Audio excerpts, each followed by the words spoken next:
Assalamualaikum warahmatullahi wabarakatuh.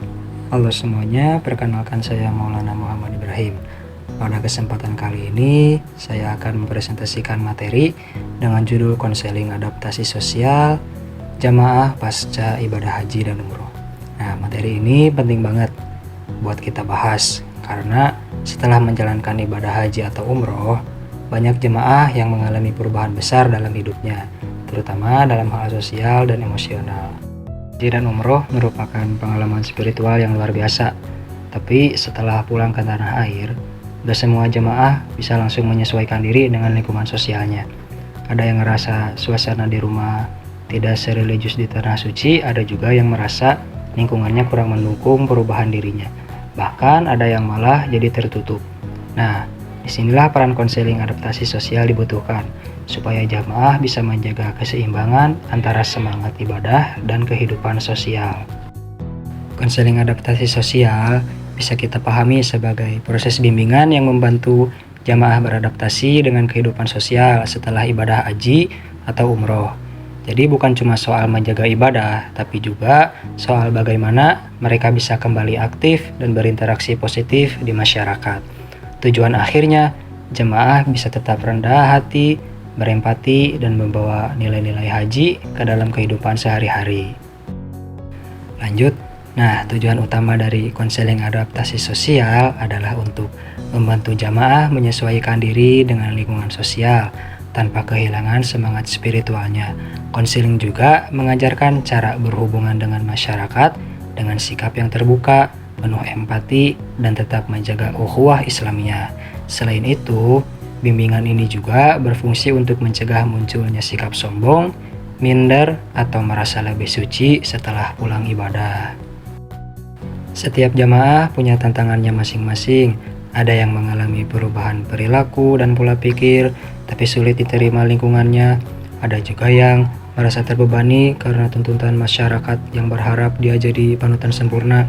Belum lagi rasa keterasingan karena suasana rumah yang jauh berbeda dari Mekah. Karena itulah pendampingan dari konselor dibutuhkan agar jamaah tidak merasa sendirian menghadapi perubahan ini. Konselor punya peran penting banget di sini. Pertama, sebagai pendamping. Konselor bantu jamaah memahami perubahan diri dan lingkungan. Kedua, sebagai motivator. Konselor mendorong jamaah supaya tetap semangat ikut kegiatan sosial dan keagamaan. Lalu yang ketiga, sebagai mediator, konselor bisa menjadi jembatan antara jamaah dan masyarakat supaya tidak ada jarak sosial. Dengan begitu, nilai-nilai haji bisa tetap terjaga, tapi jamaah juga gak kehilangan peran sosialnya. Nah, dalam pelaksanaannya, ada beberapa bentuk kegiatan nih yang bisa dilakukan.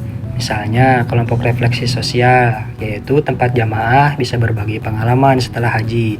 Lalu pendampingan individu untuk yang merasa kesulitan menyesuaikan diri.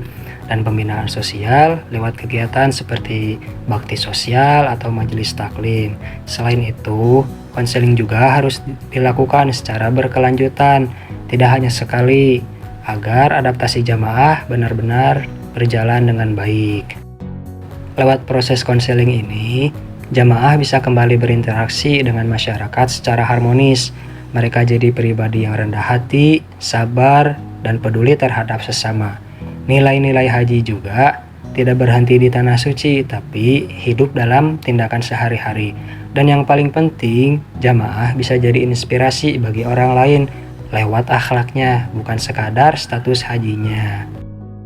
Jadi dapat kita simpulkan bahwa konseling adaptasi sosial punya peran penting dalam menjaga keberlanjutan makna ibadah haji dan umroh.